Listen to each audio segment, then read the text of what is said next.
Welcome to Power Play's Extended Play series, a mini podcast series of interviews with influential electric co-op managers that are innovating. I'm Terry Vishwanath, the lead economist for Power, Energy, and Water at CoBank.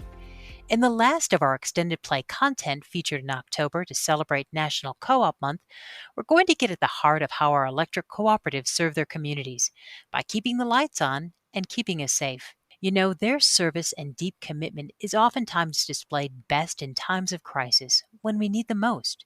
We take having electricity access for granted, but living in rural communities, this wasn't always the case.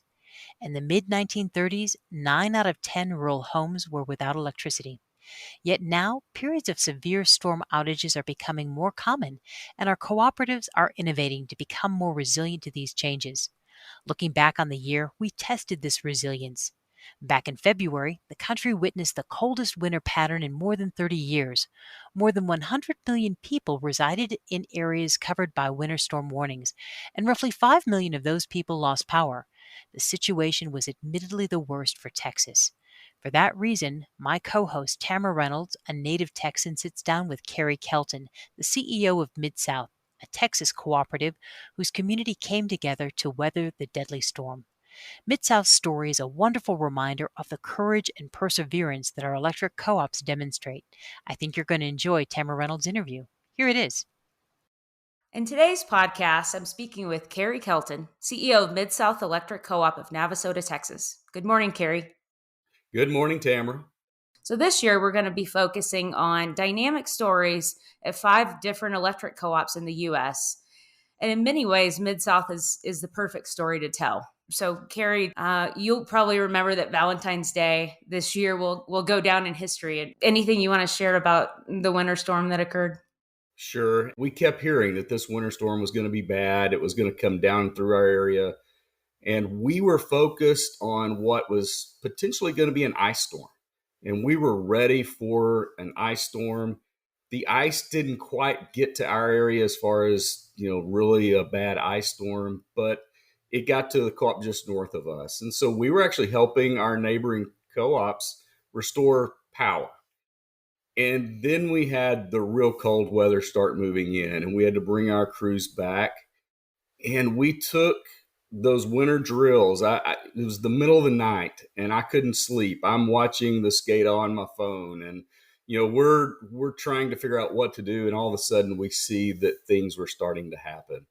And our engineering team, our dispatch team, they jumped into action real quick, did exactly what ERCOT had asked them to do, and began to shed load. And for those that don't know what shedding load means, that just means taking people offline. So if you're consuming power, we want to turn you off. And I can tell you, as an electric cooperative CEO, I never want to turn anybody off. That's never our goal. But we were asked to do that by ERCOT, and we initially were able to easily follow the drill plans we had. But then quickly it escalated. And as it escalated kind of into Monday, we realized this was going to be an ongoing situation that's going to last for several days, significantly larger than anything we'd ever planned for. Let me just tell you what our focus was at MidSouth. And I know I've talked to CEOs across Texas. We all have the same focus.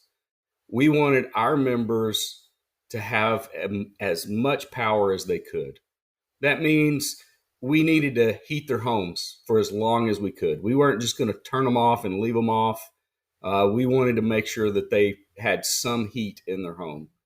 And we, at MidSouth, we were worried about water wells freezing up. We're not used to the cold weather in our area. We don't probably winterize water wells as, personal water wells as much as maybe people in other parts of Texas.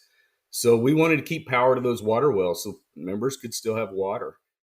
And we wanted people to be able to cook. Most of our cooking is done by electric heat in our area of Texas, and our heat is by electric heat. So it was really important to us that people could keep their power flowing. And this is something we talked about, but really it became more evident after the storm, is people being able to charge their devices. Their only way to really communicate, they couldn't get out, but their way to really communicate was through their cell phones, through their iPads, through their computers. And we wanted people to be able to charge them, then be able to use them when the power was off. So our goal was to keep people on for about an hour and then rotate them off for 30 minutes. That was our standard plan. That's the plan we use at MidSouth. As the storm progressed across the week, we had periods when we had people off for 30 minutes and on for 30 minutes. But that didn't last, but maybe for about a half a day. And then we were able to get back closer to 30 minutes and an hour.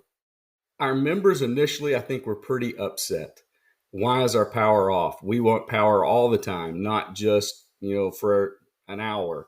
And I would get calls like, Kerry, it's like clockwork. Y'all are doing it exactly at the same time. What's going on? And the good news is we were getting it off and on. And so people knew as soon as the power came on, the reports I had, and I had one story, and this is a kind of a funny story, but they had everything pre-planned. They knew that typically at the top of the hour, power was going to come back on. And they had all their food ready. They had their cell phones in the charger, and they would all run. They had assignments in their house, and one kid would start the microwave and somebody else would start something else. And that's how they survived. We felt like we were doing the right things, but back to some of our members maybe weren't happy until they began to hear the news and the reports out of Houston and Dallas. We had member service reps answering the phone, and we were communicating on social media, as many social media channels as we could get out. And our members really engaged. And so as a CEO that's focused on reliability and focused on all the things that we've done on the electric grid, which I am extremely proud of because it allowed us to have that hour on, 30 minutes off because of the investments we made on the electric distribution side. However, our members loved us because we were communicating, because we were out here just, really trying our best. They saw our crews in the areas. If there was an outage, we tried to get that outage fixed as quick as we could. It was the communication side as much as it was actually what we did on the engineering side. And the two had to go together. This has been many years planning. We've talked to CoBank and you, Tamra, specifically about a lot of the projects through the years where we've been building backfeeds and making our system stronger and being able to carry loads across the system that maybe we couldn't have done 10 years ago, but we got a lot of those projects finished. And so it's just exciting for me that a lot of that worked and it impacted our members' lives during the terrible week right after Valentine's Day.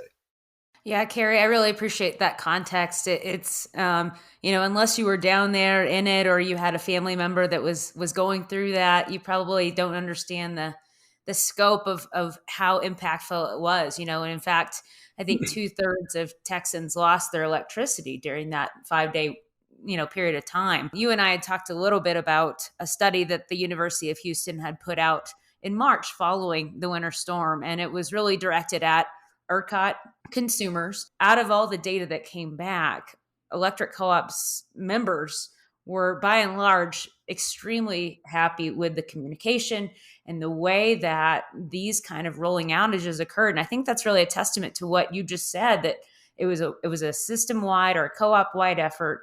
Electric cooperatives across all segments really shined, but it's because we have a focus on our member every day. So we focus on our member in the planning cycle. We focus on our member as we're building and constructing. And then it's that focus on the member when we are in a crisis situation. And I think that study really, it showed exactly what we know every day, that electric cooperatives are focused on our member. And in my cooperative's case, we have a lot of members moving in from Houston and from different states, even as we've been growing kind of north of Houston. We were just the power company until this big storm happened. And for them, they realized that we were different. At MidSouth, we say people committed to people. That's been our motto for over 20 years. That's what we focus on. And I think the other neat thing is that concept of mutual aid and cooperation amongst cooperatives. Can you talk a little bit about what that means for you guys? So let me start off by telling MidSouth's story. So during Hurricane Ike, this is a long time ago now, but we were a system just north of Houston that as the hurricane came across Houston, devastated Houston, came up through, we had a lot of Houston people taking refuge in our area. And our area had poles and wire and trees down, similar to Houston. And so we were in a really tough spot. And I had participated and we had sent crews to Katrina and Rita and helped our fellow co-ops across Texas and Louisiana for years. It's been part of something we've done, but didn't really need that aid ourselves. And contractors are great, and I love contractors. They serve a purpose. But what I realized when the co-op crews roll into your service territory and they are working on your system just like they were working on their system back home. They're not there because they're just trying to make a profit or make a buck. They're there with the passion to get your members' lights back on. And when I had co-op crews, some co-ops that I knew the CEO, that I was friends with, some co-ops I didn't know the CEO, but I quickly became friends with them afterwards, that sent crews to help me. And they showed up. They worked hard. They worked as hard as my crews did every single day. We serve a part of the National Forest, and one CEO called and said, my linemen have never seen trees that big, Kerry. But that crew spent a week in the National Forest cutting trees off and putting lines back up, putting new poles in the ground. When I talk about mutual aid and co-ops coming to help me, I get choked up. And I get choked up because I realized that those other cooperatives cared about me and my members, and they came to my rescue. So today, if there's a hurricane in the Gulf or an ice storm, I have those same friends that came to help me. Some of them pick up the phone and they call, and we're their first call, and we're going to head down there to help them. And we just had crews in Louisiana this last couple of weeks. We are ready to do it. My employees, you would think, okay, well, you got to go spend a week or two with no air conditioning, no hot showers. Sometimes the conditions are really rough when you go, but they all volunteer. Again, it makes co-op special that we are willing to sacrifice to some degree our projects that we had going on at MidSouth so that we could go help restore power in Louisiana. What are some of the things that you guys do to really continue to meet the needs of your members? I believe our cooperative membership expects us to be looking into the future to see what's next. We don't have a full research and development team. We all participate in the research and development. This starts off with us keeping, number one, our members in mind, and then looking out into the future. What's coming in 5 to 10 years? This is a continual question you have to keep looking at, and you have to be well read, and you have to be engaged in the cooperative community. And one of the best things about cooperatives is we share our experience. So you have to be plugged into the cooperative community, because there's a cooperative, maybe big, it may be small, but they're doing something innovative. Cooperatives will tell you what's working and what's not. To me, that's very valuable in the cooperative community, is our engagement with one another. It's the cooperation among cooperatives. It's when I do a project, I'm doing it for MidSouth, but I fully expect during the process and after the process to be helping other cooperative CEOs and boards to walk through that after we did, or to say, hey, don't go down that road, or if you do, don't go down this path because it didn't work for us, or this path did work for us, I don't know if it'll work for you, but this is the one that worked. And it's to have those discussions. And CoBank's executive forum, it's something that I've gone to since the executive forum was, like 50 people. I mean, it was a very small meeting, and then it's grown over time, but I learned a lot. It was very, very valuable through the years during that meeting. Our directors attend the directors conference with CoBank specifically and bring back ideas for me to think about. And so those are two places. NRECA's Tech Advantage is another place. I send more than just myself and my board. We together made the decision that if we would send kind of our department leaders, that they would have a greater knowledge, not just of what can affect their job today, but tomorrow. And I challenge them all before they leave. I want you to find one innovative thing that MidSouth needs to focus on. And so they come back with ideas. Through the years, some of those ideas panned out. We have a water subsidiary that's growing very rapidly, very engaged over on our water side. And so having kind of new and innovative ideas, that came about because our community needed a good water system in that area. Then we switched and we started doing research on solar. One board meeting, we were having our quarterly solar discussion, just as we always had. At the end of the discussion, I had a board member say, well, this sounds great and it's really progressing rapidly. In 5 years, we really need to be paying attention because in 5 years, we may need to be doing this. That was his, quote that I'm quoting him right there. And within 30 days, so right after that board meeting, I got a call from our largest developer just north of Houston. And he had been approached by a large solar developer, basically to come in and put solar on every house or to build a community solar farm for that large neighborhood.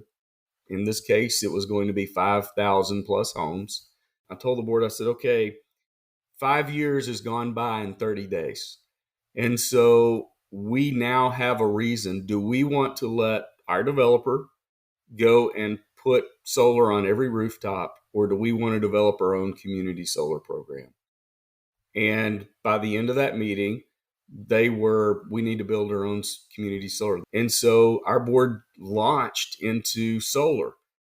That wouldn't have happened if we hadn't spent really years educating our board and had that discussion through the years. So sometimes innovation, while it seems like it's one day, it's a spark and it happens, but there are times you need to be laying the foundation. We spend the majority of our board meeting digging into issues like solar. This is something we use CoBank. It was the resources at CoBank that allowed us to meet our members' needs because y'all were out there teaching, educating, bringing speakers in, helping educate us even before we knew we were going to need that. And so you had the experts. That's a quick story.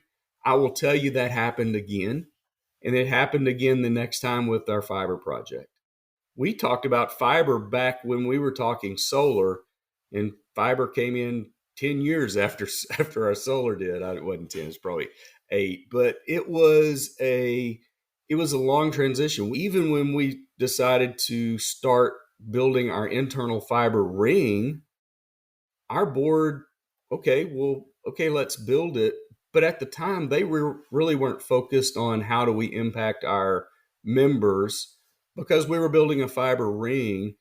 And then they began to hear from their members in their neighborhood down their street. And it went from we're building it for MidSouth to building it for just a small group to a full-blown fiber project in what seemed like just a few months. But it was because we'd been educating the board for years. Again, I will say, Tamra, it was your team again that really kind of helped us say, okay, now what do we need to do? These are two big success stories and they're two huge projects. When you're looking into the future, you have to remember you have to do the day-to-day great. Well, we did water. That just added extra stress and doing it day-to-day great. And then we did solar. We have to do that every day. Somebody has to manage that. And now we're doing fiber. oh, it's a huge project, and that's the day-to-day that we have to do great every day. My team's already having the discussion of what's the future of power supply look like? What about battery storage?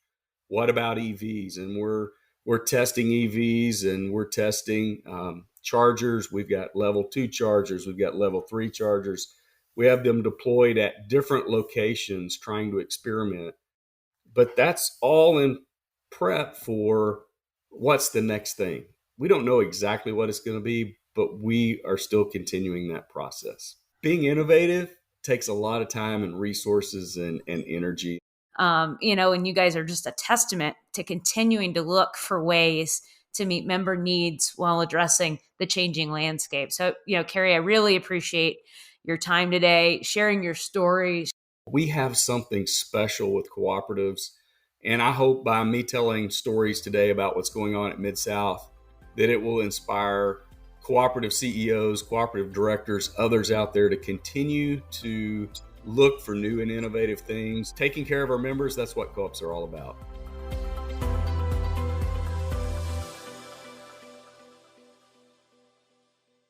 The information provided in this podcast is not intended to be investment, tax, or legal advice and should not be relied upon by listeners for such purposes. The information contained in this podcast has been compiled from what CoBank regards as reliable sources. However, CoBank does not make any representation or warranty regarding the content and disclaims any responsibility for the information, materials, third-party opinions, and data included in this podcast. In no event will CoBank be liable for any decision made or actions taken by any person or persons relying on the information contained in this podcast.